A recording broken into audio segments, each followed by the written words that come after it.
Haleluya, sekali lagi saya sambut kita semua malam hari ini. Shalom Bapak Ibu saudara dikasih Tuhan. Haleluya, kita bersyukur dapat kembali bertemu dalam ibadah PA malam hari ini.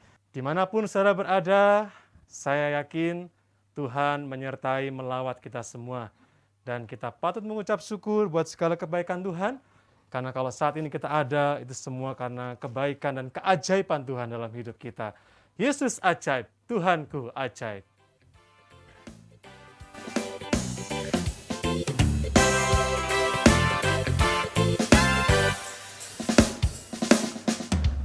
Yesus ajaib, Tuhanku ajaib, kasih-Nya ajaib bagiku.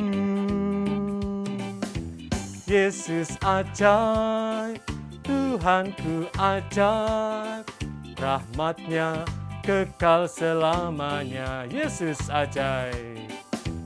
Yesus ajaib, Tuhanku ajaib, kasih-Nya ajaib bagiku. Yesus ajaib, Tuhanku ajaib, rahmat-Nya kekal selamanya. Tak berubah kasih-Nya, setiap hari bertambah indahnya. Sampai bumi berlalu dan habislah ragaku, Yesusku ajaib bagiku. Yesus ajaib. Yesus ajaib, Tuhanku ajaib, kasih-Nya ajaib bagiku. Yesus ajaib, Tuhanku ajaib, rahmat-Nya kekal selamanya. Tak berubah kasih-Nya, tak berubah kasih-Nya. Setiap hari bertambah indahnya.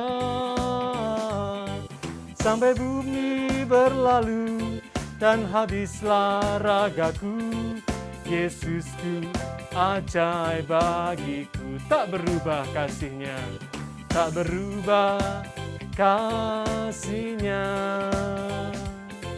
Setiap hari bertambah indahnya. Sampai bumi berlalu dan habislah ragaku, Yesusku ajaib bagiku. Yesusku ajaib, Yesusku ajaib bagiku. Yesusku, Yesusku ajaib bagiku. Doa pembukaan saya serahkan kepada Evangelis Roni. Bapa, kami mengucap syukur kepadamu Tuhan, oleh karena anugerah-Mu, Engkau selamatkan kami, dan Engkau terus menuntun kami hingga saat ini Tuhan. Kami bersyukur karena semua karena cinta-Mu, kasih karunia-Mu Tuhan dalam hidup kami. Malam hari ini kami mau menaikkan pujian syukur kami kepadamu lewat ibadah malam hari ini. Tuhan sudah hadir di tengah-tengah kami, di tempat kami masing-masing dimanapun kami berada. Engkau menjangkau kami semua Tuhan, sehingga pujian syukur penyembahan kami malam hari ini boleh naik ke hadapan hadirat-Mu untuk menyenangkan hati-Mu Tuhan. Semua pelayan-Mu yang terlibat pada malam hari ini, Tuhan sudah mengurapi, bahkan kami semua umat-Mu, Tuhan mengurapi kami untuk kami masuk dalam hadirat-Mu lebih dalam lagi. Terima kasih Tuhan, Engkau memberkati ibadah kami malam hari ini, dari awal sampai akhirnya kami serahkan semua dalam tangan-Mu. Di dalam nama Tuhan Yesus Kristus, kami berdoa dan kami serahkan ibadah kami. Haleluya. Amin. Ya, puji nama Tuhan. Terima kasih Evangelis Roni untuk doa yang sudah dinaikkan pada malam hari ini. Haleluya. Dan kita semua terus bersukacita memuji memuliakan Dia. Dari manapun saudara berada, kita semua disatukan oleh kasih Tuhan dalam ibadah PA pada malam hari ini. Dan biarlah kita semua terus dikuatkan oleh gerakan Roh Allah yang hadir dalam hidup kita. Ada gerakan Roh Allah.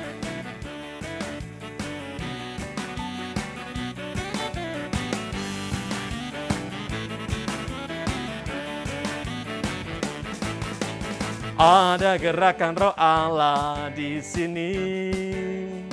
Haleluya. Ada gerakan Roh Allah di sini, di timur, di barat, utara dan selatan. Ada gerakan Roh Allah di sini. Ada gerakan Roh Allah. Ada gerakan Roh Allah di sini, di sini. Ada gerakan Roh Allah di sini, di hidup, di jiwa, di hidup, di jiwa, dalam roh, di hatiku.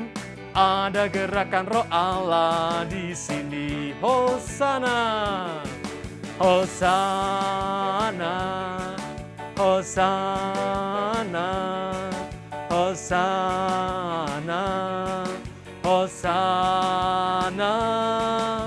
Terpujilah Tuhan, terpujilah Tuhan, terpujilah Tuhan yang datang dalam nama Yesus. Ada gerakan Roh Allah, ada gerakan Roh Allah di sini. Amin.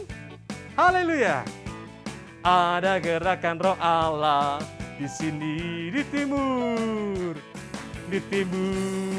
di barat, utara dan selatan. Ada gerakan Roh Allah di sini.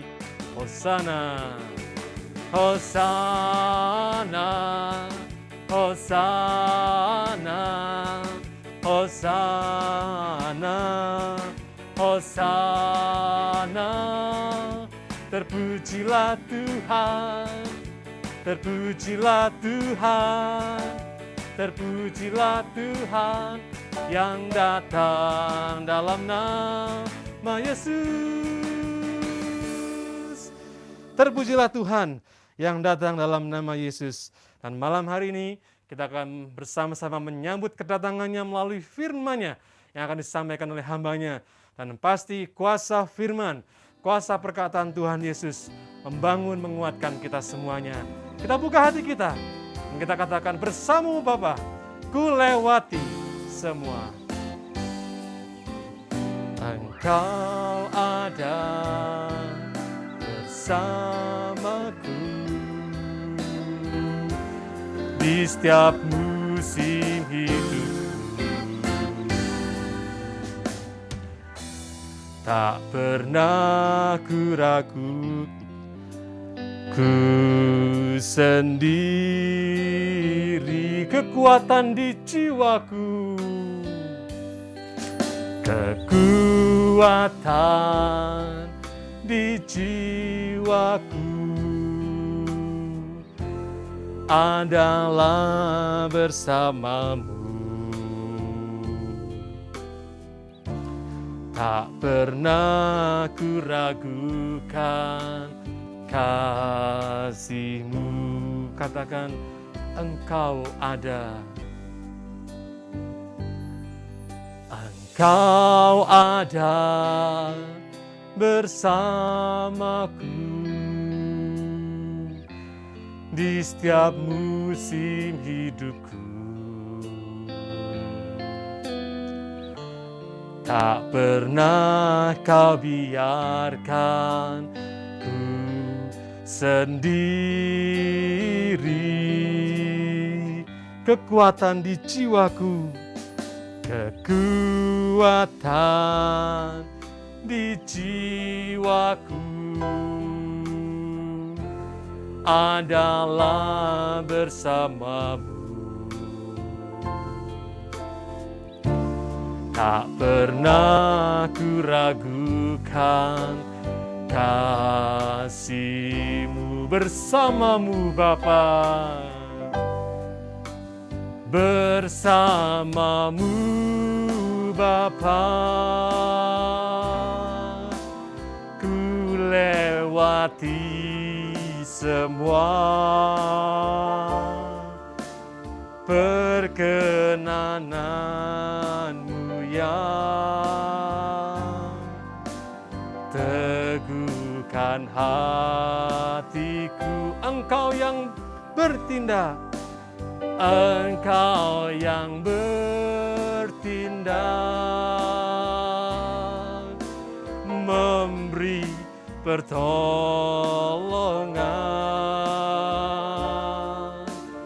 Anugerah-Mu besar melimpah bagiku. Bersama-Mu Bapa, bersama-Mu Bapa, ku lewati semua perkenanan-Mu ya. Teguhkan hatiku, Engkau yang bertindak, memberi pertolongan. Anugerah-Mu besar melimpah bagiku. Katakan sekali lagi, Engkau ada. Engkau ada bersamaku di setiap musim hidupku.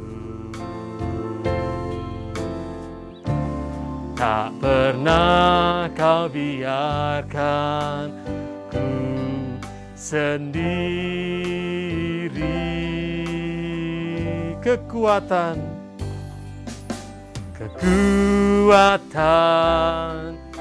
di jiwaku adalah bersama-Mu.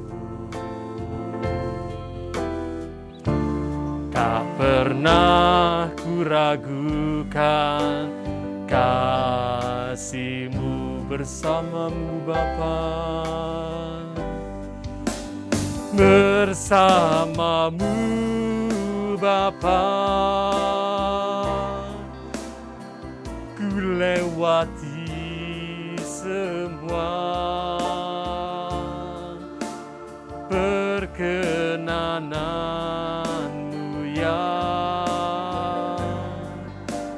Teguhkan hatiku, Engkau yang bertindak, memberi pertolongan. Anugerah-Mu besar melimpah bagiku.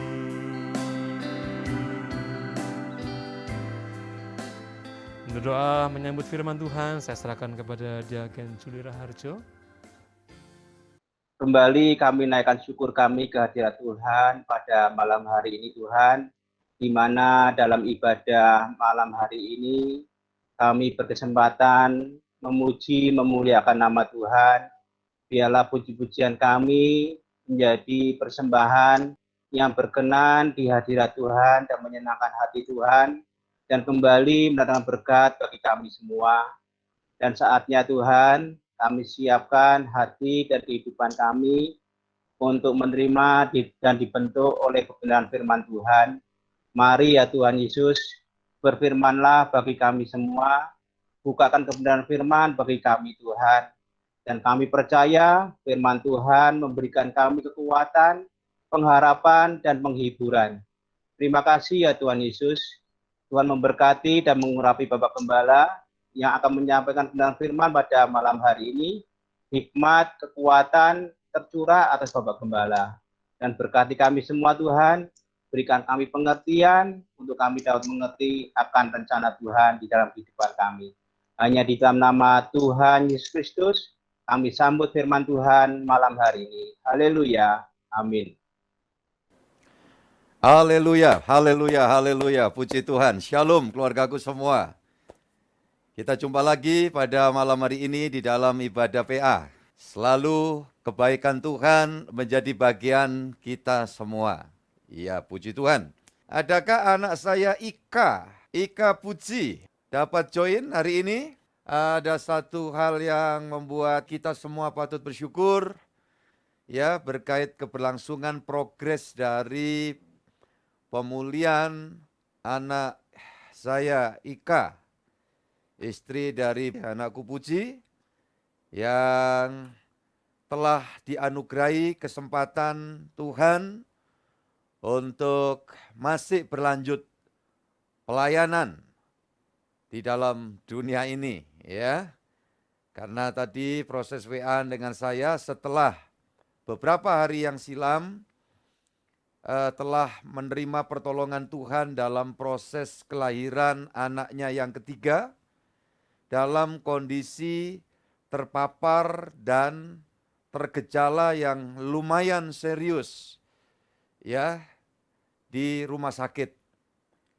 Bahkan yang lalu sempat suaminya memberikan kesaksian kalau ketika tim medis tidak ada di tempat itu, lagi ke tempat yang lain, tentunya karena pasien sedemikian besar jumlahnya, dan tiba-tiba bayi itu oleh kemurahan Tuhan dilahirkan, ya, dengan diterima langsung oleh papanya sendiri yang coba belajar jadi bidan, ya, atau dokter kebidanan.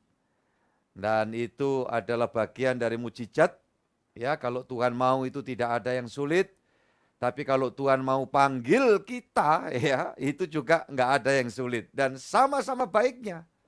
Ya, asal kita dalam Tuhan. Hari ini saya mau bicara tentang buah penebusan itu adalah kelepasan yang seringkali, ya, dibuat ragam formulasi pemikiran dari pengajar-pengajar, dalam hal ini adalah, ya, rekan korp saya sebagai hamba Tuhan, yang membuat satu formulasi tentang doa kelepasan dan berbagai macam cara yang ditampilkan, ya. Dan hari ini kita akan bedah dari kebenaran firman Allah, tidak bermaksud untuk menjudge, tetapi silakan saudara dan saya akan bertumbuh di dalam kebenaran firman untuk menangkap sinyalemen isi hati Tuhan itu. Sehingga kita masing-masing harus tahu bagaimana sebetulnya kelepasan terjadi. Kelepasan itu adalah lepasnya kutuk, ya. Kutuk dosa dan kutuk keturunan nenek moyang, sumpah serapah dan perjanjian-perjanjian oleh kakek buyut kita dengan kuasa gelap. Nah, ini boleh nanti saudara kalau dimungkinkan kesempatan, saudara interaktif, ya, dengan saya, saudara sampaikan pertanyaan atau, ya, apa yang mungkin saya kurang jelas. Saya sangat bersyukur, ya, kalau ada feedback dari saudara-saudara. Jadi itu yang saya harapkan, bukannya apa, ya, kita sama-sama belajar supaya kita dapat memahami akan hal ini. Puji Tuhan.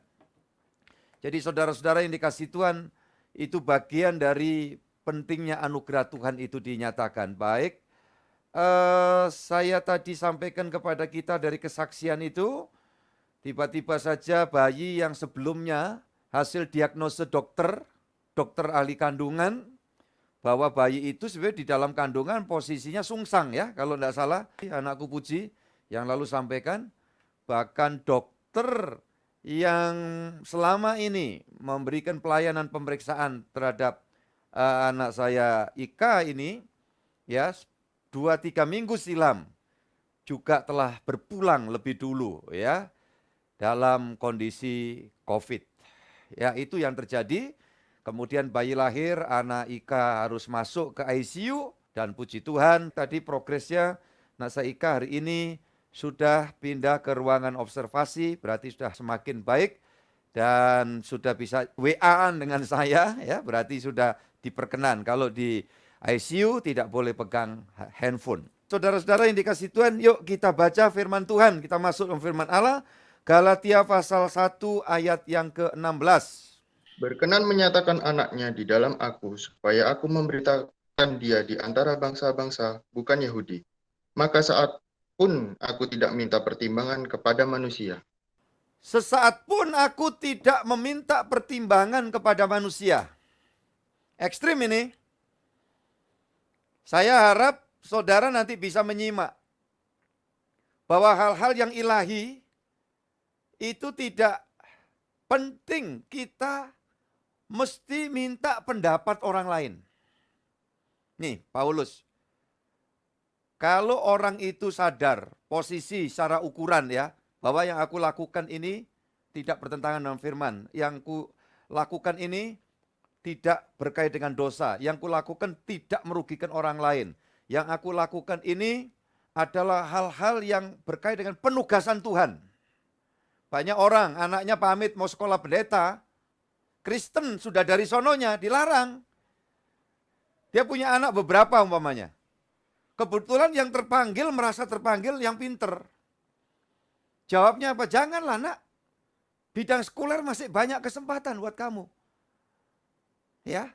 Tapi begitu giliran yang rada on, minta sekolah pendeta, wah ya, baiklah apalagi kalau gereja sponsori.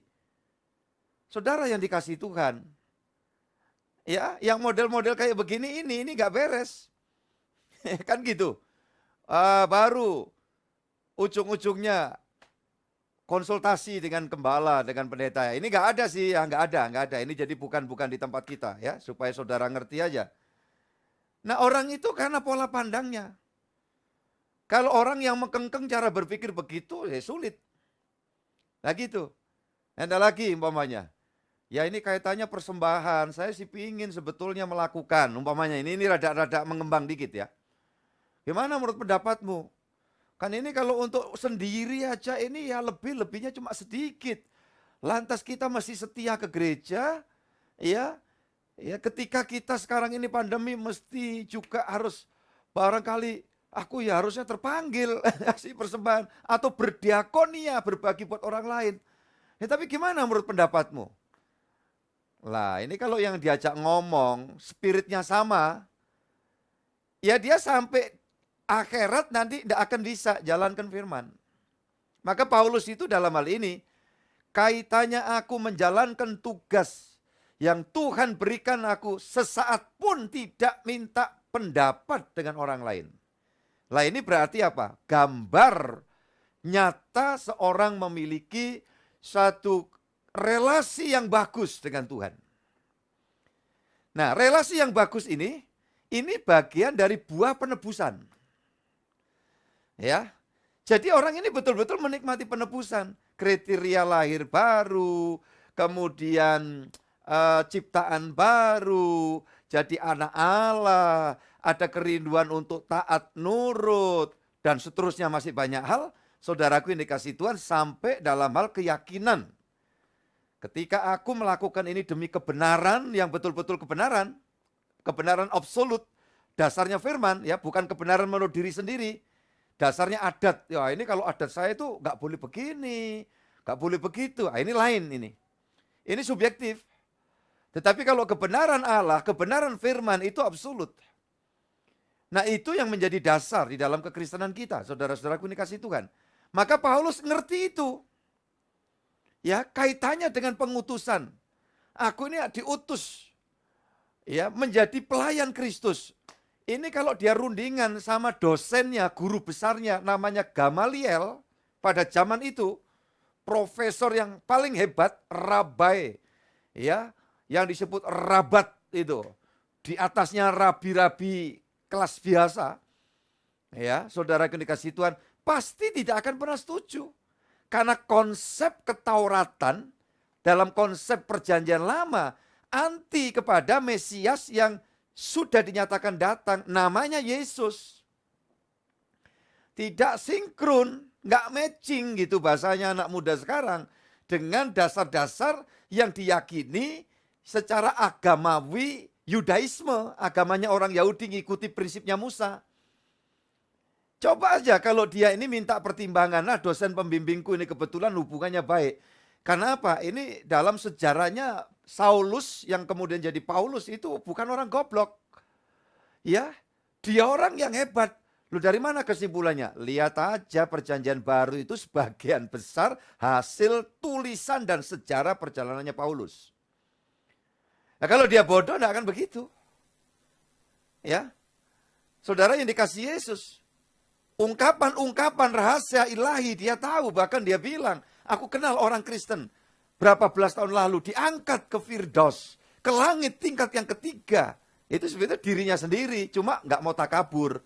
Beda sama pendeta yang sekarang-sekarang itu, mimpi masuk surga dia bisa klaim, cerita kemana-mana, wah saya masuk surga. Diajak naik ke sana, dan itu hampir tiap malam katanya saudara-saudara. Untuk apa? Bersihkan mejanya surga banyak debu. Saudara-saudara yang dikasih Tuhan. Paulus itu dibawa naik ke sana. Iya kan? Tapi dia enggak bilang aku ke surga, enggak. Nah gitu loh. Kenapa saudara-saudara yang dikasih Yesus Kristus? Ya ini karena dia memiliki hubungan yang sangat personal gitu. Sangat pribadi dengan Tuhan. Nah itu orang kalau ngalami buah penebusan, lahir baru itu, jadi keluarga Allah, rindu ketemu. Kayak bapak itu rindu. Ayo di sini engkong-engkong ini, opa-opa ini kan, kalau dikasih kesempatan jadi engkong, jadi emak itu jadi, iya kan, dadong, jadi opung. Iya. Ada kerinduan, kepingin ketemu. Itu Tuhan tuh gitu, makanya dia susah-susah datang ke dalam dunia kan. Nah, kita juga kecipratan sifat itu. Coba kalau hubungan orang tua anak. Iya kan? Ketika tidak jumpa dengan orang tua. Nah, itu bagian-bagian yang sedang dialami.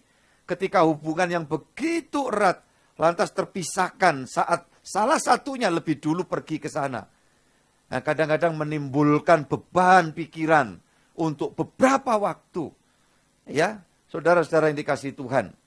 Nah, itu dialami oleh anak-anak yang mendapat cinta orang tuanya. Dan dia mencintai orang tuanya, tiba-tiba terpisah. Nah ini adalah proses-proses di dalam kehidupan itu. Dan itu bukti hubungan yang baik. Tapi kalau udah pasangan suami istri, iya kan, udah ketemunya cuma setengah tahun sekali, apalagi cuma setahun sekali gitu ya, karena pergi bekerja, ya merantau ke negeri orang cari uang gitu. Maaf kata itu sewaktu-waktu mati salah satu itu udah berasa. Sorry ya, ini rada subjektif ya, tetapi saudara yang dikasih Tuhan, itu manusiawi, itu faktanya seperti itu. Ya, tapi kalau begitu intens hubungannya, ya, saudara saling membutuhkan, ya, dan dasarnya adalah pingin memberikan pelayanan, pingin membahagiakan, makanya rumah tangga gitu bahagia. Jadi rumah tangga yang bahagia itu bukan berangan-angan nanti kalau aku nikah sama si A ini aku bahagia ini. Aku pasti tambah senang, aku pasti tambah bahagia, pasti aku tambah sukses. Ini subjektif, yang gitu itu kecelek itu, nggak akan dapat dia bahagia. Bener, ubah makanya konsep itu. Ya, saya selalu sampaikan ini ada 3 pasang atau 4 pasang yang mau merit. Dalam proses nanti ini Jumat saya mengingatkan ya, ada pelajaran baik Google Meet. Udah asisten saya sudah memberikan pelayanan ini beberapa waktu yang lalu. Dan nanti akan ketemu sampai pada saatnya nanti saya langsung turun tangan juga. Saya akan memberikan prinsip-prinsip pernikahan itu. Juga hubungan anak sama orang tua itu juga begitu. Besan sama besan itu hubungan jadi baik kalau yang dipikir gimana ya aku bisa nyenengkan besan. Gimana aku nyenengkan orang tua. Ya. Walaupun orang tua tambah lama, tambah tua, tambah rewel gitu ya. Apalagi rada-rada pikun-pikun gitu. Ya, gimana Pak? Saya ini kalau ngomong khawatir dianggap anak durhaka. Tapi kalau enggak udah dilayani sebaik-baiknya.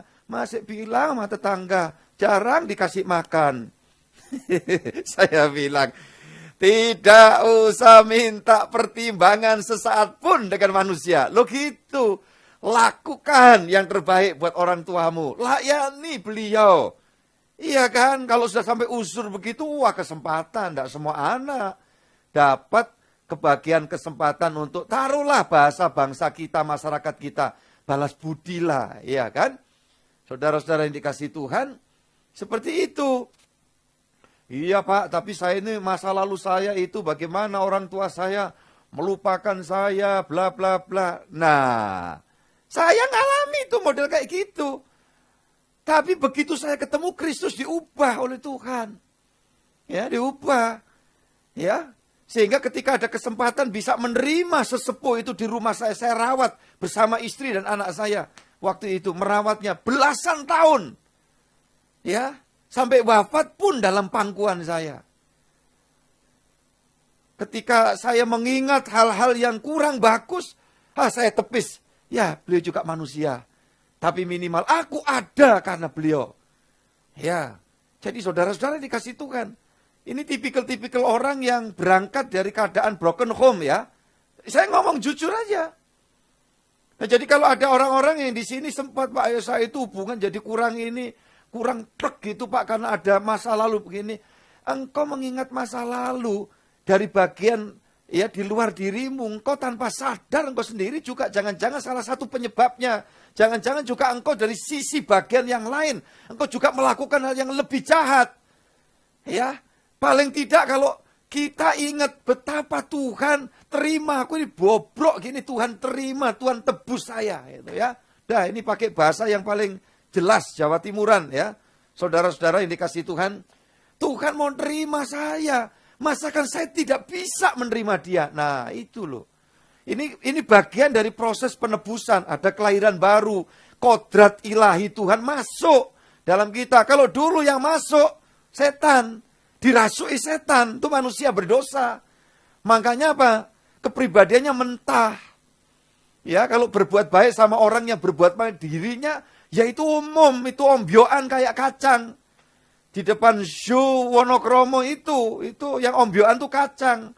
Dan di sana itu dijual bukan untuk makanan orang. Orang mau masuk zoo itu untuk ngasih apa? Ngasih ketek, monyet, bedes, kata orang Jawa Timur. Ya, lah kalau tipikal kekristenan kita itu model yang ombyoan, bisa baik dengan orang yang baik sama kita, itu sama dengan kacang ombyoan, kacang untingan. Jangan kita jadi Kristen ombyoan model kayak gitu loh ya. Ayo kita minta Tuhan, firman-Mu keras hari ini, jamah supaya aku bisa ya menikmati bagian dari buah penebusan Tuhan itu. Hubungannya baik sama Tuhan, ya. Maka kutuk dosa, warisan sifat bobrok itu bisa terkikis. Ya masih ada lah dikit-dikit itu manusia. Kadang-kadang masih ke bawah, tapi ini gak bener ini ya. Aku minta lepas. Nah begitu. Itu kerinduan orang yang mengalami proses penebusan. Makanya kalau sampai orang di kemudian hari murtad menjelang matinya, itu karena dia gak mengalami penebusan. Dia gak lahir baru. Jadi bukan dia meninggalkan keselamatan. Karena dia belum selamat. Karena ketika orang itu diselamatkan, ya, mengalami penebusan, itu adalah dia sudah pindah dari maut kepada hidup yang kekal. Catat saja, bukan untuk dibaca, di Yohanes pasal yang kelima, ayat 24-25. Itu seketika drastis, konstan, terjadi sesuatu karya ilahi. Dengar firman, percaya, ikut sungguh-sungguh sama Tuhan Yesus, pindah dari maut, pindah dari pelukan setan ke dalam ya kasihnya Tuhan Yesus. Gak dibelenggu setan lagi.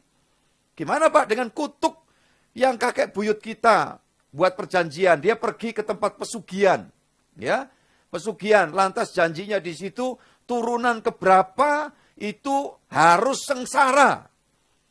Orang yang cari duit dengan cara salah, ya, merugikan banyak orang. Ingat, itu makan rezeki anak cucu kita.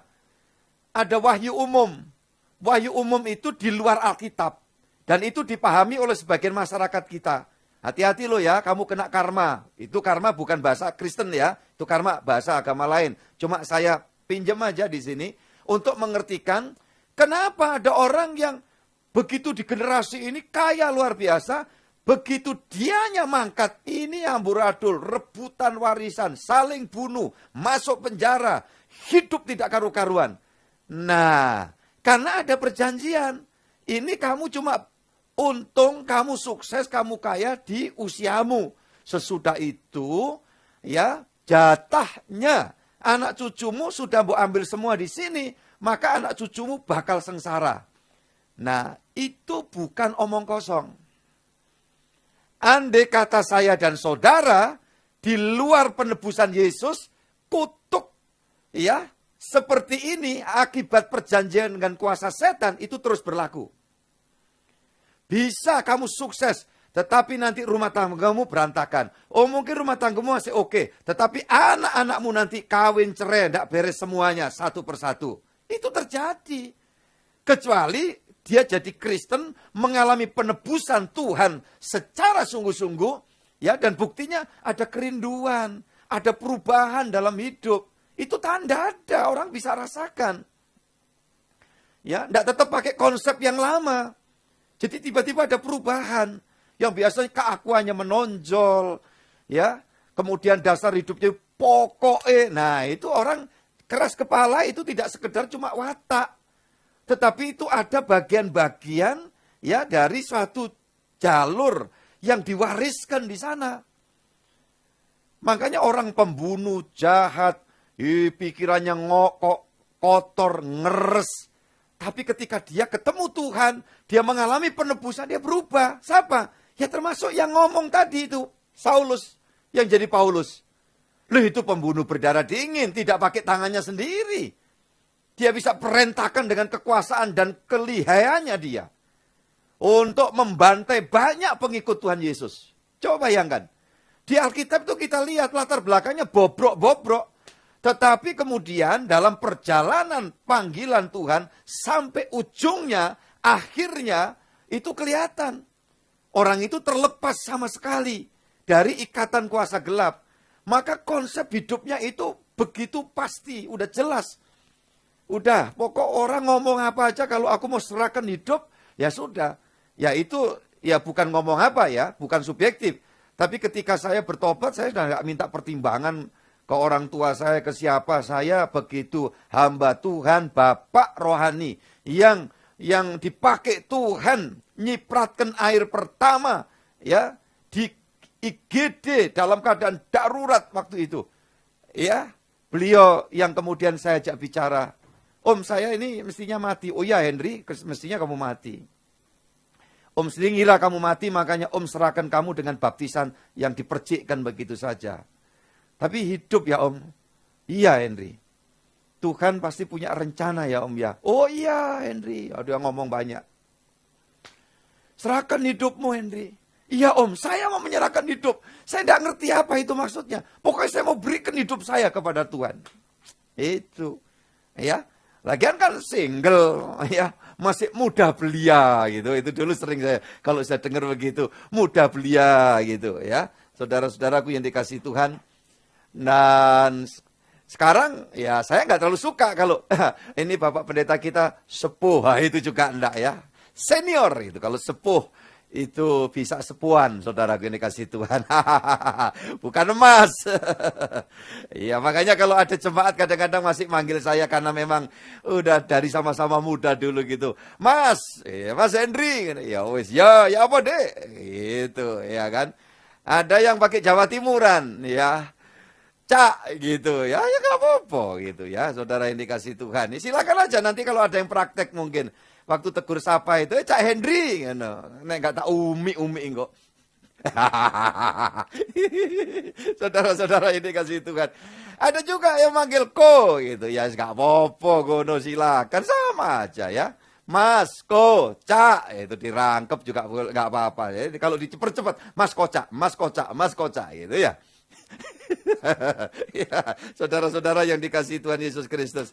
Ya, jadi dalam hal ini saudara-saudara yang dikasihi Tuhan, supaya kita memahami ya, mengerti. Oh, dulu seringkali hamba Tuhan yang menyampaikan firman ini masih muda belia gitu ya. Sekarang kadang-kadang waktu masih sebelum pandemi ya, sudah sepuh tapi belum terlalu terlihat ya. Tetap aja ada sepuhnya tadi. Ya, saudara-saudara yang dikasihi Tuhan. Nah, yang lalu ada viralan ya ketika orang itu pikirannya aku ini sudah tua gitu. Dia berpikir cuma semua itu tinggal kenangan. Dan ke depan kehilangan harapan. Nah, kalau saya enggak mau model kayak gitu. Iya kan? Makanya begitu 5 hari selesai pemakaman, saya langsung buat ya video. Saya umumkan, saya tidak mau kehilangan tugas panggilan dari Tuhan gitu. Ya, sampai hari ini terjaga semangat gairah saya. Makanya kalau sudah gini, nanti ada yang WA, Duh, Bapak semangat banget. Saya bilang, kapan saya tidak pernah semangat? Ya, mencret mau masuk, malam masuk IGD aja semangatnya masih, walaupun ada megap-megap. Saudara-saudara yang dikasih Tuhan. Kayak ikan koki kehabisan oksigen. Ya, saudara-saudara yang dikasih Yesus Kristus. Tetap aja, kenapa? Saya pikir kalau bisa mati ketawa gitu loh. Ngapain mati mesti meringis, kan gitu. Kan mati kita ini dipapak sama Tuhan. Ya, apalagi matinya di rumah sakit, Pak. Mati di rumah, Pak. Mending nggak mati di rajam batu kayak Stefanus. Iya kan? Di rajam batu itu zamannya itu. Tapi apa? Dia berdiri, dia lihat. Oh, Yesus sedang berdiri di sebelah kanan tahta Allah. Coba bayangkan. Loh, karena mati sama hidup orang beriman tuh sama kalau udah ditebus. Jadi enggak, wah kami beruntung dapat melewati ya keadaan yang gawat. Itu cuma bahasa manusia. Lah yang mati sama untungnya. Kalau orang yang sudah ditebus, buah penebusan itu, saudaraku, penebusan itu sama dengan keuntungan. Jadi berkat itu luas artinya. Tapi kalau mau disama dengankan, sama dengan untung segala sesuatu. Loh begitu. Makanya saya tidak mau ngumbar kata berkat kalau kaitannya hanya materi. Orang ngasih persembahkan. Saya bilang, puji Tuhan ya, Tuhan bermurah terus mencurai kamu dengan rezeki. Maka rezeki Tuhan tidak akan habis-habis. Ya, sampai anak cucumu terpelihara. Kenapa? Ini orang benar, orang yang tahu menginvestasi. Tapi kalau orang yang rakus, sampai hubungan sama setan, cari pesugihan, cari kekayaan, melalui kedudukan supaya naik terus, popularitas bisa hebat, ya, manggung kemana-mana, ya, langsung top viral, 3 bulan koit. Kemana dia? Coba pikirkan. Renungkan ini. Ada orang-orang yang dengan penampilan dikasih anugerah fisik yang sedemikian, justru itu dijual. Tidak dipakai untuk memuliakan Tuhan. Ya. Menjadi industri. Demi popularitas. Apalagi jalin hubungan dengan kuasa-kuasa setan. Lupa. Hidup ini tubuh jiwa roh pemberian Tuhan. Malah ya hubungannya sama Nyi Loro Kidul lah. Ratu Pantai Selatan atau Utara lah mana. Ya saudara-saudara coba bayangkan. Itu apa tidak menyedihkan hati Tuhan. Dan itu sebenarnya iblis begitu punya keleluasaan. Untuk apa? Untuk menjadikan dia mainan bola pingpong. Ini ya, saudara-saudara yang dikasihi Tuhan. Itu sebabnya sekali lagi, ini omongan Paulus adalah bukti bahwa dia adalah orang yang mengalami proses penebusan. Nah kalau saudara mau ya melihat gimana saya, ya ini lihat firman. Ya. Dan orang yang begini selalu haus ketemu Tuhan. Kayak saudara ya, saya imani begitu dah. Semua keluargaku. Bahkan lebih-lebih rekan hamba Tuhan ini ya. Biar kita di-refresh kembali dalam prinsip-prinsip yang benar ini. Puji Tuhan. Haleluya. Ayo kita baca firman lagi. 2 Korintus 6 ayat 1 dan 2. Sebagai teman-teman sekerja, kami menasihatkan kamu, supaya kamu jangan membuat menjadi sia-sia kasih karunia Allah yang telah kamu terima. Sebab Allah berfirman, pada waktu aku berkenan, aku akan mendengarkan engkau. Dan pada hari aku menyelamatkan, aku akan menolong engkau. Sesungguhnya, waktu ini adalah waktu perkenanan itu. Sesungguhnya, hari ini adalah hari penyelamatan itu. Hari ini itu berarti kapan? Dari waktu kita bertobat, mengalami penebusan, hingga hari ini. Ya sekarang. Ini berarti kita masih terus ada di hari perkenanan. Masih berkenan kita menjadi abdi Tuhan, menjadi kawan sekerja Tuhan. Itu salah satunya. Begitu lahir baru, ciptaan baru, ini bicara bayi kan. Brephos. Dari bahasa aslinya. Maka ketika kita jadi kawan sekerja, itu menunjukkan kedewasaan rohani. Maka ada kerinduan. Dengar sesuatu, kesempatan bisa berkorban, kita lakukan sesuatu. Lakukan, nah itu bukti. Bahwa ini dewasa. Paulus juga mengatakan, tinggalkan pikiran kanak-kanak. Ya, tetapi jadilah dewasa.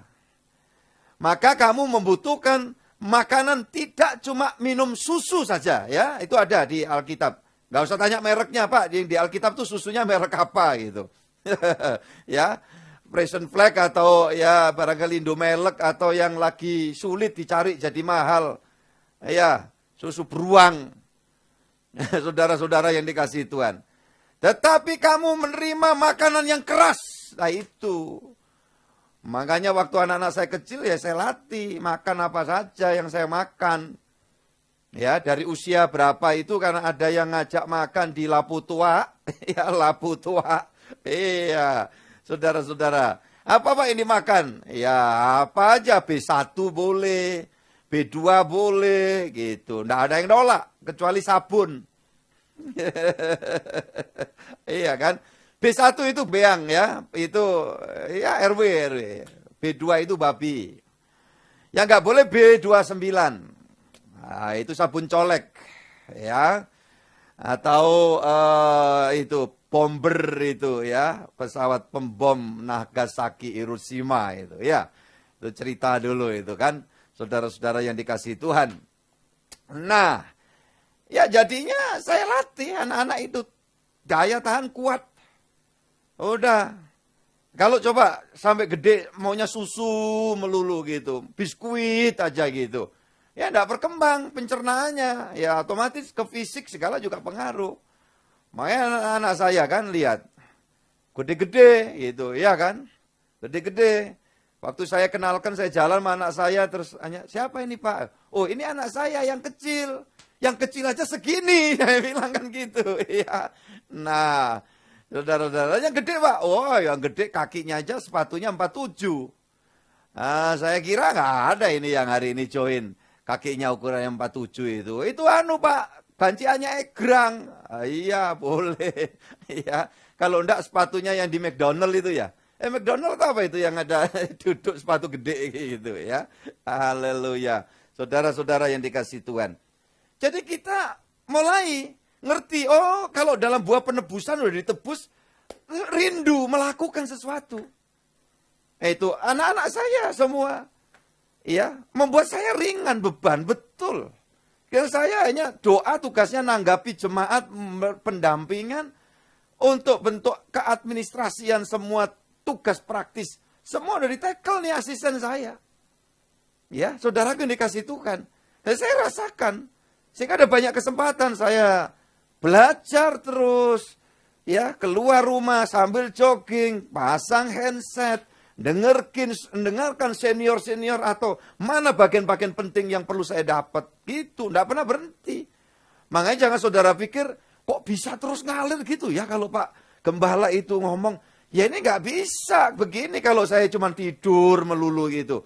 Tengah malam terjaga nggak bisa tidur, ya udah. Selain mungkin teleponan, ada WA yang perlu, ya ujung-ujungnya apa? Saya puter aja hal-hal yang baik. Ya, ayat-ayat firman, ya yang pakai suara, kan sekarang ada macam-macam kelengkapan. Iya, ada peralatan yang didengarkan cubit-cubitan, gimana Kristen bisa tumbuh? Iya kan? Saudaraku ini kasih Tuhan, gimana pendeta bisa ngomong firman? Ada teman-teman pendeta kehabisan bahan. Ini pendeta kehabisan bahan itu gimana? Ya maaf kata ini ya, bukan saya ngomongin rekan-rekan yang ada di sini, enggak lah. Ini kan bukti bahwa saudara dan saya sadar bahwa waktu ini waktu perkenanan. Masih ada kesempatan hidup. Untung, karena ini berkat. Kalau dipanggil Tuhan, hari ini untung. Karena dipanggil Tuhan, asal kita udah mengalami kelepasan. Loh kelepasan itu gimana Pak Pendeta? Yang didoakan pakai muntah-muntah. Pendeta dikit-dikit, Mas ini saya doakan kelepasan. Kamu sudah doa kelepasan atau belum? Nah itu tidak salah, pengertian gitu. Tetapi kelepasan itu adalah bukan dikerjakan oleh manusia. Yesus yang bisa mengerjakan. Ya, coba saudara baca sama-sama Galatia pasal 5 ayat 1. Ayo silakan. Ini supaya menerangi semua ya. Jadi yang rindu supaya dilepaskan sudah bilang Pak Gembala atau belum. Ini bagus kerinduan supaya bagian keluarga itu betul-betul mengalami kemerdekaan. Tetapi dalam hal ini saya menjelaskan kepada kita. Yang melakukan itu kalau saya itu paling doakan. Itu waktu mau baptis biasanya. Asisten saya doktrin semua. Mau baptis doa. Supaya memutuskan hubungan dengan kepercayaan-kepercayaan yang lama. Sekarang ini mau mendeklar bahwa aku ini tebus, mati bareng, bangkit bareng sama Yesus, aku mau hidup baru.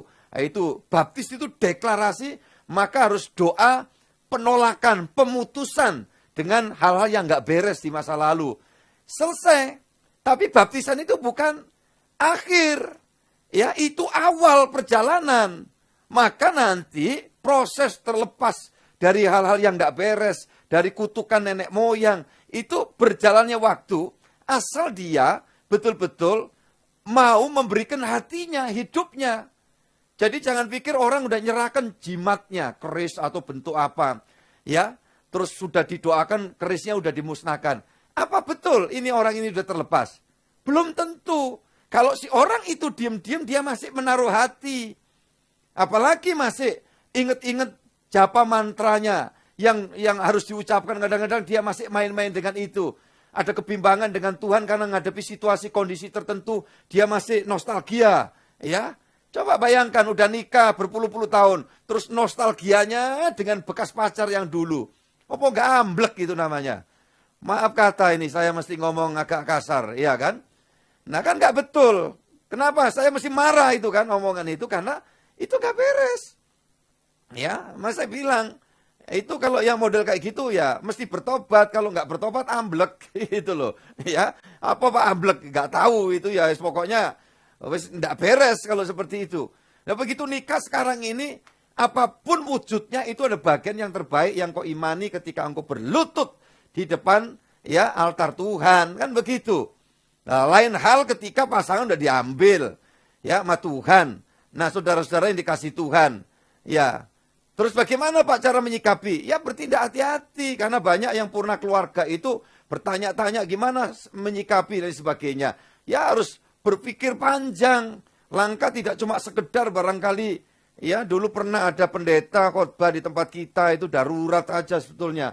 Enaknya dia ngomong, saya nikah, saya meninggal, saya langsung ini, ya, meninggal, saya ambil ini. Wah itu, ya, saya bilang ini jemaat dengar seperti itu, walaupun secara hukum, secara apa namanya, ikatan memang sah-sah saja. Tetapi ketika orang berpikir dengan cara begitu, itu tidak membuat satu penghargaan, sebuah nilai di dalam kehidupan ya rumah tangga. Jadi mesti bertindak bijaksana. Apalagi saudara yang dikasih Tuhan berpikir ya. Jadi langkah itu jangan salah-salah gitu ya. Jadi saudara-saudara yang dikasih Tuhan Yesus Kristus, ini perlu saya sampaikan, tadi kan saya bicara ketika orang masuk dalam pernikahan tapi nostalgianya terus dengan mantan pacar. Nah, saudara-saudara yang dikasih Tuhan, sampai kadang-kadang digambarkan dalam karikatur itu pelukan sama pasangannya, tapi tangannya nih awe-awe sama yang di sana gini loh. Ya gimana nih bayangkannya? Nah, ini minta ditabuk ini tangannya model kayak gini kan. Nah itu. Dengan Tuhan itu juga begitu. Gimana orang sudah sama Tuhan, tetapi kemudian dalam hidupnya nggak beres. Ya, ayat ini tadi sudah dibaca belum ya? Saya menunjukkan ayat berapa ini tadi? Silakan anakku Bagus. Galatia 5 ayat 1. Supaya kita sungguh-sungguh merdeka, Kristus telah memerdekakan kita. Karena itu berdirilah teguh dan jangan mau lagi dikenakan kuk perhambaan. Nah, gitu. Jadi orang udah sama Tuhan, udah dilepaskan. Yang bisa melepaskan Tuhan. Jangan awe-awe gitu loh. Tadi makanya gambarannya, karena hubungan nikah itu ibarat Yesus dengan jemaat. Makanya nggak ada kata bercerai, itu nggak ada. Bagaimanapun satu kenyataan ya yang harus dihadapi, lantas berpikir divorce, ya bukan jawaban. Karena apa? Pernikahan itu suatu lembaga kudus. Makanya ketika ada pasangan-pasangan yang harus menerima kenyataan, harus belajar memaafkan dan mengampuni serta belajar melupakan, itu kemuliaan yang luar biasa yang Tuhan anugerahkan kepadamu. Itu karena apa? Ada di posisi engkau ada di dalam kebenaran firman. Ya. Gimana Pak kalau sudah kadung amburadul, kemudian bagian pasangan udah kawin lagi, ya sudah nggak perlu dipikir lagi kalau begitu, bertobat aja sungguh-sungguh. Kan begitu. Jadi saudara-saudara yang dikasih Tuhan, ini kesempatan hal yang begini nanti kalau masih ada kurang jelas, saudara jadikan masukan pertanyaan buat saya ya. Walaupun mau pakai WA ya, japri saya dan seterusnya. Boleh untuk dipaparkan, karena memang ketika saya ingat sesuatu yang penting-penting saya lemparkan tuh pokok-pokoknya ya, sehingga terus ya kita memasuki pendalaman kebenaran firman yang membawa kita ini mengalami perubahan demi perubahan, gitu loh. Ya, jadi saudara perhatikan akan hal itu. Yang bisa ngelepasin Yesus. Jadi penebusan itu komplit, di dalamnya ada ya melepaskan, memerdekakan. Prosesnya gimana Pak Gembala? Yohanes 8, yuk dibaca, silakan. Ayat 36. Jadi apabila anak itu memerdekakan kamu, kamu pun benar-benar merdeka. Anak itu siapa? Yesus. Yesus itu siapa? Firman. Pada mulanya adalah firman. Firman bersama Allah. Dan firman itu adalah Allah itu sendiri. Bapa itu sendiri. Dan kemudian firman itu turun ke dalam dunia wujudnya Yesus. Maka Yesus berkata, aku dan Bapa Allah itu adalah satu. Sebab yang bicara ini adalah firman. Yang berkali-kali dalam perjanjian lama datang juga dalam wujud. Jadi perjanjian lama itu, teofani itu sudah sering terjadi kepada tokoh-tokoh tertentu. Dia datang, kalau dalam terjemahan bahasa Indonesia dari bahasa aslinya itu, bahasa asli disebut malah Yahweh atau malah Yehova. Itu malah itu malaikat, diterjemahkan ke Indonesia. Yehova itu adalah sang pencipta itu sendiri. Jadi kalau di Alkitab bahasa Indonesia ada disebut malaikat Tuhan dengan huruf besar, itu menunjukkan Allah yang turun. Dan Allah yang turun, yang tiap kali mengambil wujud bisa dikenali oleh makhluk manusia, itu adalah firman itu yang turun. Makanya kalau di dalam Taman Eden, Adam Hawa bisa berdialog. Ya, Tuhan datang menjejakkan kaki di taman itu. Itu adalah firman yang hadir, ya, mewujud nyatakan suatu pribadi yang dapat dikenali oleh manusia. Sedangkan kalau kita bicara Allah seutuhnya itu gimana Pak kita bisa mengenali? Tidak bisa. Kemana dia maha segalanya. Jadi yang datang ini adalah firman yang memiliki daya cipta itu. Ya, jadilah maka jadi, dari yang nggak ada. Maka jadilah. Ini firman itu punya daya cipta, punya kuasa. Maka kalau Yesus anak itu memerdekakan kamu, kamu benar-benar merdeka. Yang membuat merdeka itu adalah firman yang tiap kali kita terima dengan hati yang lapang, tunduk diri. Sehingga watak-watak yang nggak beres, termasuk ya kleptomania, wah ada di rumah barang itu, tapi kalau lihat barang itu, kalau nggak diambil itu kayak gimana begitu.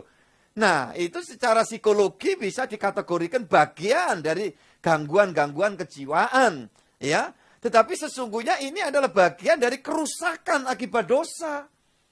Makanya kalau ada ya istilahnya laki seneng sama laki, homoseksual, ya perempuan sama perempuan, lesbian, ya itu bukan Tuhan itu menciptakan ada gender tanggung begitu, enggak.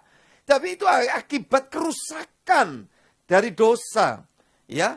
Makanya saya tetap punya keyakinan latar belakangnya homoseks, ya lesbianisme. Tapi kalau dia mau tunduk diri, mau bertobat, ngalami ya kuasa Yesus dan firman terus didengar, dia sembuh. Yang percaya katakan amin.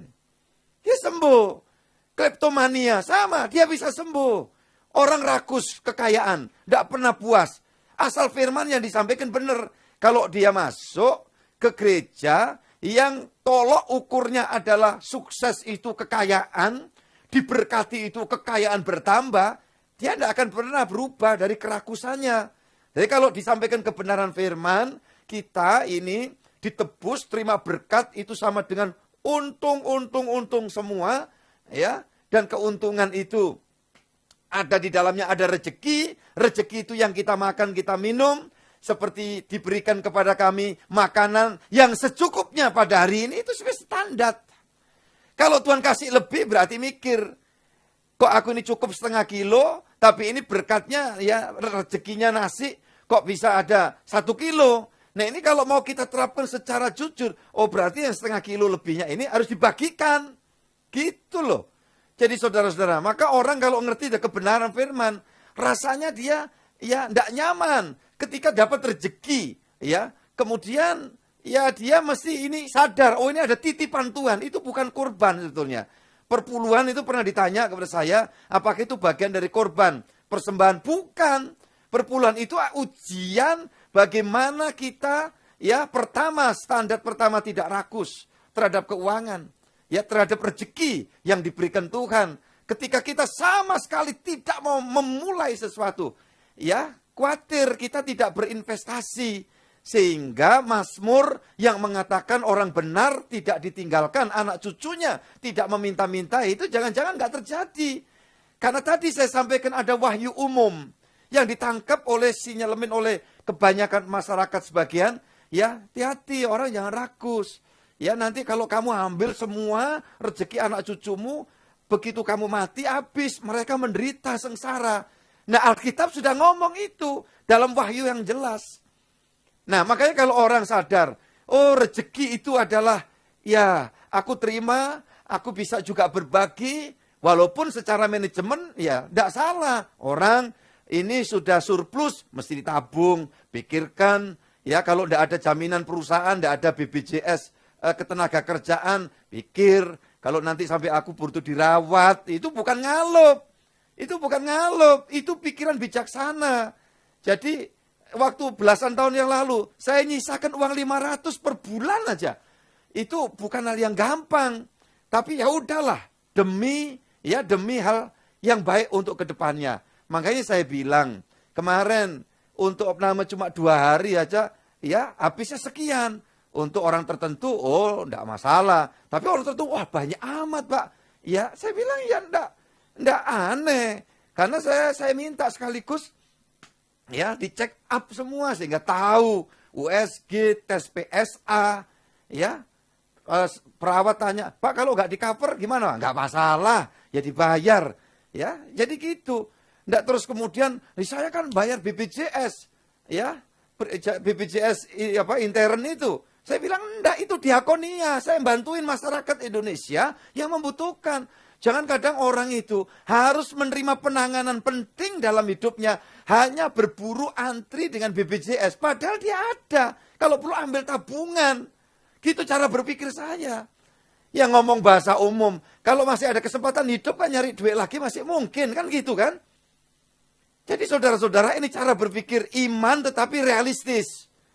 Ya. Jangan ada berapa dihabiskan. Atau mungkin kita enggak bisa ngatur akhirnya utang. Kalau enggak gitu, ya selalu mikirkan orang kenapa enggak berbelas kasih ya sama saya. Dia enggak buat penghargaan buat dirinya sendiri. Enggak ada hormatnya itu.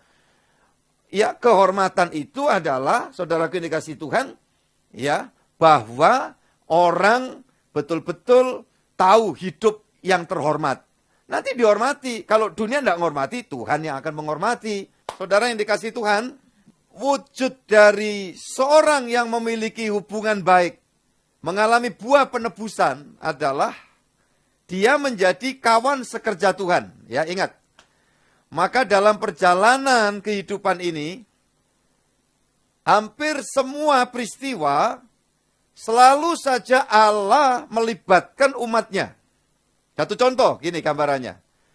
Tuhan memasukkan Israel keluar dari Mesir menuju negeri perjanjian. Pertanyaan saya, kalau Tuhan mau pakai mujizat, tiba-tiba mereka langsung diterbangkan aja.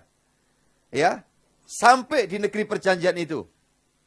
Niscaya itu bukan hal yang sulit bagi Tuhan. Tapi kenapa?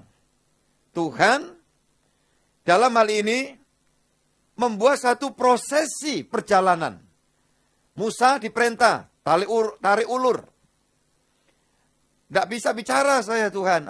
Nanti kakakmu Harun yang menjadi juru bicaramu. Ya, berangkat.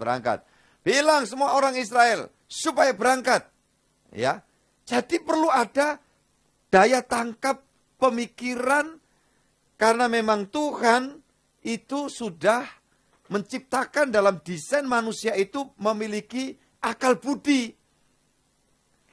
Tidak diprogram kayak komputer. Dan kemudian nanti Tuhan berfirman, ayo jalan. Lah, yang mau jalan, itu yang sampai. Gitu. Tuhan bangkitkan Lazarus keluar dari kubur. Itu kan enggak Tuhan langsung datang, buka kuburan, masuk, terus masuk ke kubur, bopong ya. Bopong itu memapah mayat Lazarus keluar, lantas kemudian didudukkan, diberdirikan, diapain. Enggak kan? Diteriakin dari luar, Lazarus keluarlah.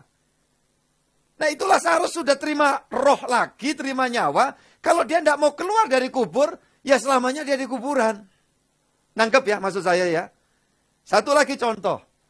Ketika orang buta yang disembuhkan dengan cara dioles dengan tanah, dicampur ludahnya Tuhan.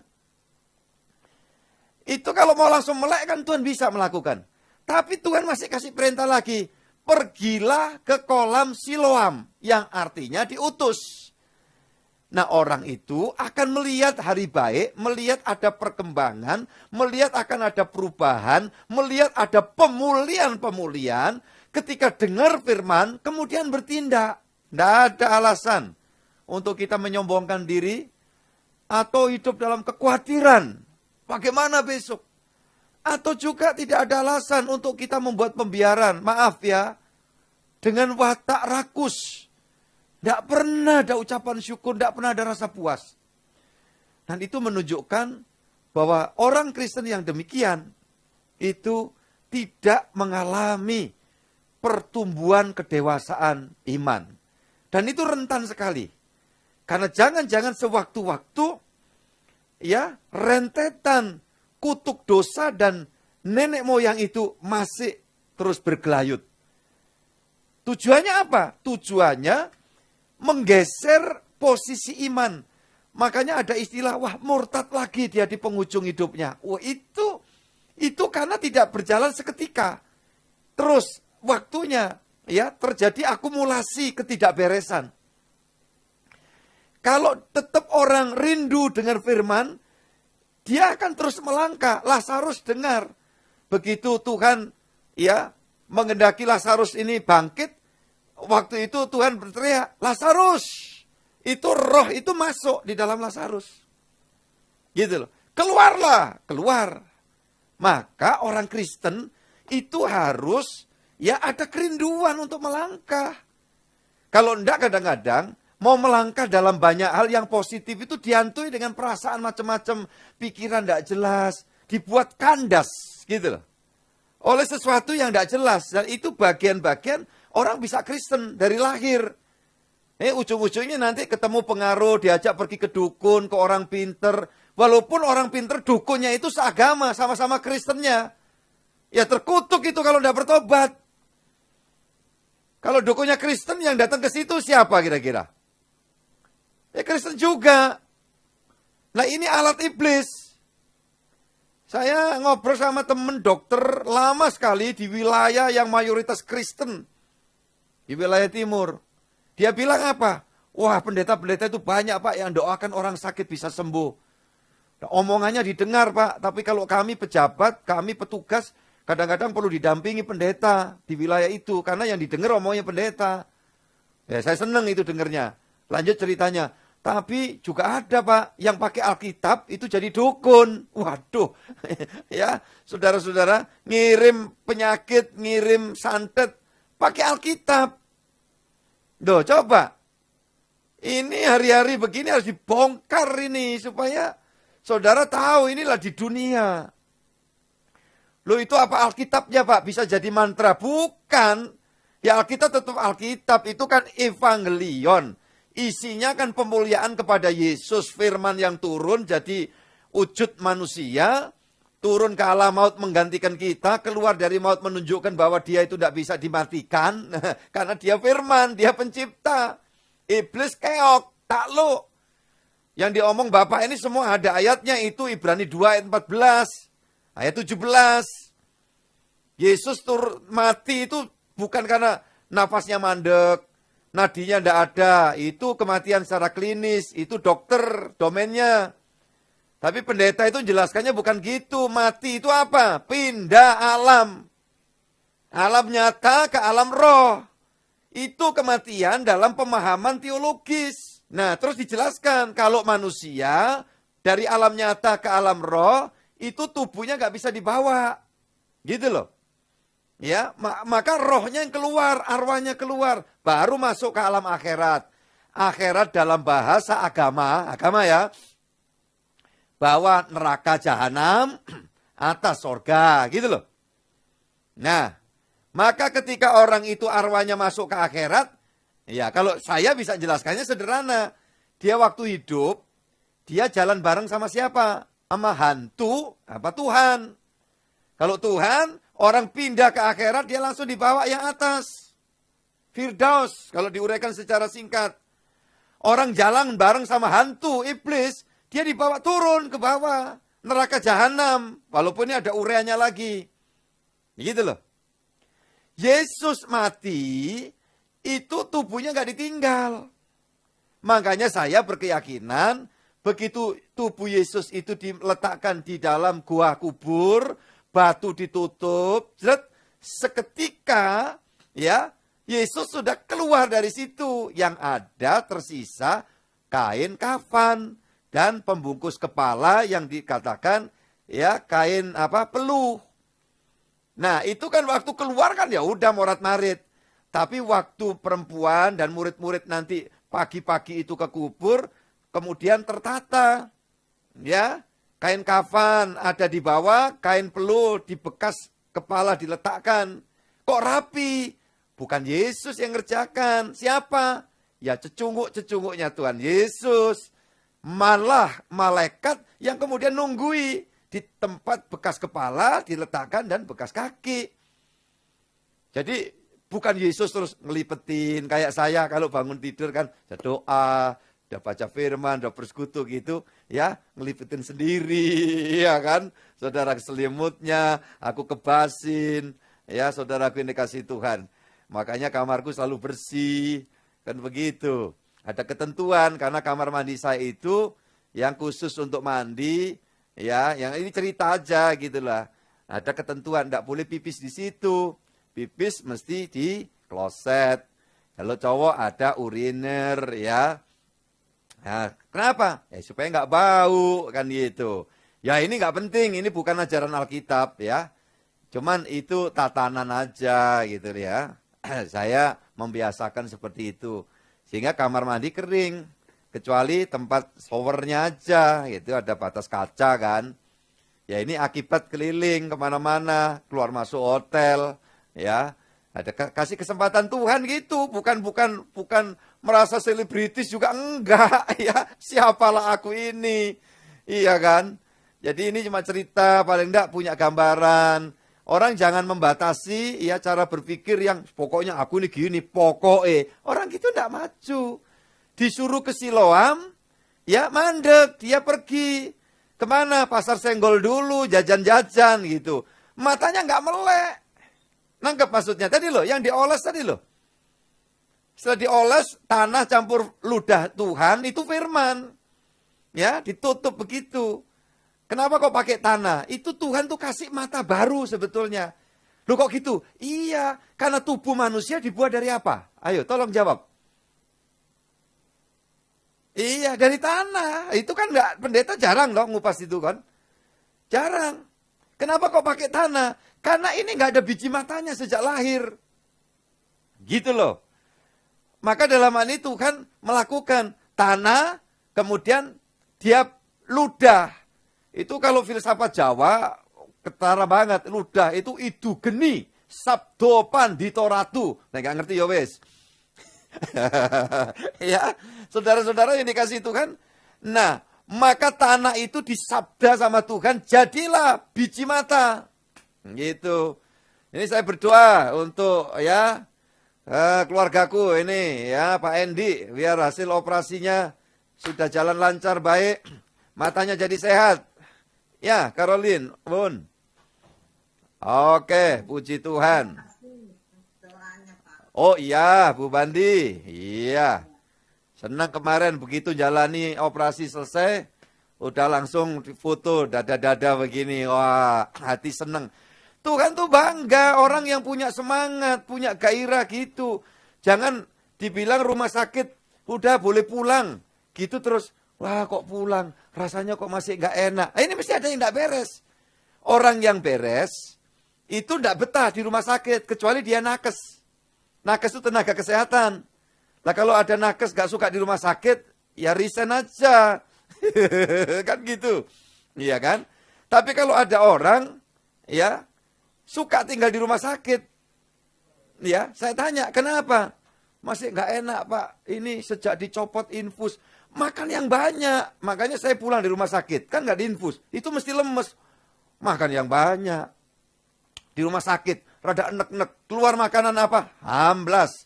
Keluar lagi minuman jus, minum. Ya, iya, karena saya mau sehat. Begitu belum disuruh pulang, mestinya Senin pulang, Sabtu pulang, saya bilang. Kan gitu, saudara yang dikasih Tuhan. Ya, jadi kalau ada orang seneng tinggal di rumah sakit, itu juga enggak beres. Orang pulang paksa dari rumah sakit, itu juga enggak beres. Gitu loh. Jadi dokter masih bilang jangan, ini masih positif, umpamanya begitu. Ya, maksa pulang, ini orang bermasalah. Seluruh keluarga bakal terpapar kalau di masa sekarang ini. Nah itu juga nggak beres kalau ada orang melakukan gitu. Saya mesti ngomong kan supaya saudara mendapatkan pencerahan. Oke, sudah sampai di pemakaman. Nyanyi satu pujian. Putri Sesanto dan keluarga, tolong kameranya diarahkan di ambulans. Oke, upacara dulu sebelum diturunkan dari ambulan. Nih, paling enggak ya teman-teman hamba Tuhan, jemaat Tuhan, milik Tuhan dimanapun Anda berada. Paling enggak punya gambaran gitu loh. Memang ya, saya itu sampai dijuluki inspirator ya. Ada banyak hal tuh memberikan suatu ide-ide ya supaya mendatangkan manfaat berkat. Nah, coba bayangkan ini masih tertib. Kadang nunggu ambulan itu karena antri kirim ke luar kota sana. Luar kota sana kan ambulan di rumah sakit paling ada 3, 4 atau 5 biji. Yang meninggal dalam hari yang sama itu beberapa luar kota semua. Antri jadwal jam 10 bisa sampai jam 2 pagi. Nah terus kalau pendeta, ya, seusia saya yang masih remaja ini, harus di lapangan kayak gitu, angin kenceng, kondisi gitu. Nah, terus besoknya, gitu. Sementara yang minta didampingi masih banyak. Nah, maka caranya ini. Shalom. Shalom, ya. Ambulannya diperlihatkan. Kita nyanyi kemurahan-Mu lebih dari hidup. Kemurahan-Mu lebih dari hidup. Kemurahan-Mu lebih dari hidup. Kemurahan-Mu lebih dari hidup. Maka lidahku memuji Engkau. Maka lidahku memuji Engkau. Kemurahan-Mu, kemurahan-Mu lebih dari hidup. Bapa Sang Pencipta kehidupan, yang mempunyai hak, otoritas, dan kedaulatan, memberikan kehidupan bagi kami, dan Engkau pula yang mempunyai kedaulatan untuk mengambilnya kembali milik-Mu. Maka kami imani pada hari ini, bahwa yang Engkau ambil adalah milik-Mu ya Tuhan Yesus. Seorang pribadi, Tri Sesanto, yang terlahirkan berapa tahun silam, dan pada hari ini Engkau mengambilnya kembali. Maka kami yakini dan imani bahwa ini adalah pribadi anak-Mu ya Tuhan, yang dapat Engkau ajak jalan pulang ke Firdaus untuk menikmati suatu kebahagiaan melampaui segala kebahagiaan dunia. Selaku hamba Tuhan Gembala yang selama ini memberikan pendampingan, hamba-Mu menyatakan kepada anak-Mu ini ya Tuhan, selamat jalan anakku Tri Sesanto, biarlah Engkau pergi dan menikmati kebahagiaan sorgawi dari sekarang bahkan hingga selamanya. Dan satu waktu, jika di dalam sorga tentu akan berjumpa semua orang-orang beriman percaya di sana. Kami semua akan di sorga dalam kebahagiaan yang luar biasa. Maka dengan demikian hamba berdoa, kiranya Tuhan meneguhkan Putri Sesanto, anak-anak yang ditinggalkan, keluarga besar yang saat ini sedang berduka. Kami yakin Tuhan Roh Kudus memberikan peneguhan, sehingga kuat di dalam Tuhan. dan belajar meyakini dalam semua perkara Tuhan tetap baik, Tuhan tidak pernah salah, Tuhan tidak pernah keliru dalam hal ini. Maka tentu di balik semua Tuhan memberikan pelajaran demi pelajaran yang baik untuk kami, menjadi pribadi-pribadi yang suka dengan firman dan mentaatinya. Sehingga seperti mana contoh Lazarus diteriakin Tuhan dan keluar dari sana untuk bangkit. Orang yang disembuhkan, matanya yang kosong, hari itu dikasih mata yang baru, namun harus diutus ke Siloam. Maka keluar dari Siloam, orang itu mengenakan mata yang baru. Dan kami semua mau ya Tuhan, bersama seluruh keluarga yang berduka, untuk kami mau belajar taat. Kami sadar hidup ini sangat singkat. Dan jika masih bisa disebut hari ini, maka disebut hari perkenanan. Hari di mana Tuhan mau terus beracara dengan kami umatnya. Olehnya sekali lagi Tuhan meneguhkan keluarga yang ditinggalkan. Pasti Tuhan tidak pernah diamkan. Tuhan terus menyertai, Tuhan menaungi. Dan berkenan doa kami, agar keluarga yang ditinggalkan diberi kekuatan dan kesehatan yang daripadamu ya Tuhan. Terima kasih kami pasrahkan untuk tim nakes dari puskesmas yang mengerjakan ini, mendampingi. Tuhan memberkati, tim pemakaman Tuhan memberkati. Sekali lagi Tuhan, semua yang terlibat dalam pelaksanaan pemakaman hari ini, Tuhan memberkati mereka semua. Dan biarlah Engkau memberikan pahala yang baik, sebagaimana yang diharapkan oleh setiap mereka. Terima kasih. Dengan demikian, hamba-Mu selaku Gembala Jemaat Gereja Kemah Tabernakel Gresik, hari ini melepaskan dan menyerahkan jasad ini kembali kepada bumi. Karena Tuhan berfirman, roh kembali kepada Allah, dan tubuh yang adalah lebuh tanah kembali ke tanah, ke bumi. Dan kami yakin, pribadi yang sesungguhnya tidak ada lagi di kuburan ini, melainkan ada bersama dengan Tuhan. Itu harapan dan doa kami, ada di Firdaus. Dan ajarkan kepada kami semua yang masih tinggal, akan semakin setia menghormati Tuhan dan firman-Nya. Untuk itu, kami makamkan jasad ini demi nama Bapa, Putra, dan Roh Kudus, dalam Tuhan Yesus Kristus. Dan sekaligus kami menyelesaikan ibadah PA ini, sehingga semua yang hadir diberkati, dilawat Tuhan, dikuatkan dan disehatkan. Namun bagi yang saat ini masih proses sakit dan dirawat, kiranya Tuhan berkenan memberikan kesembuhan.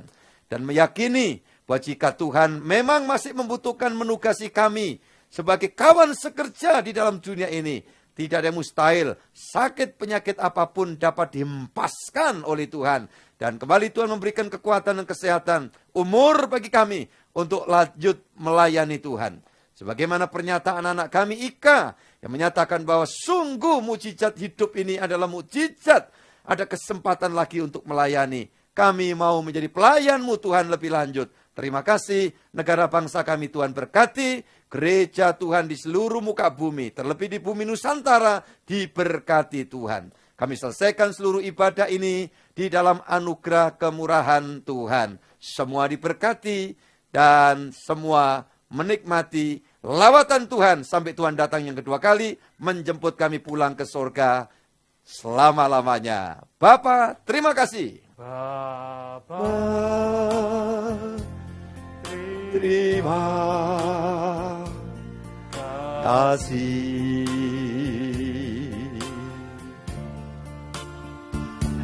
Bapa, terima kasih.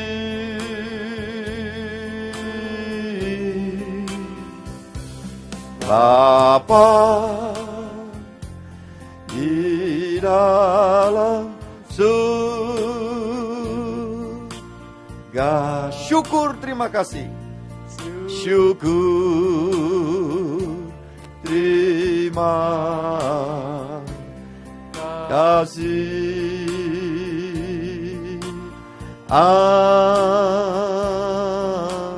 Amin. Amin, amin, amin. Tuhan memberkati. Kepada seluruh tim nakes dan tim pemakaman, Saya sampaikan terima kasih, Tuhan memberkati, dan silakan jenazah bisa segera diturunkan dari ambulans dan langsung dikebumikan. Sekali lagi terima kasih, Tuhan memberkati.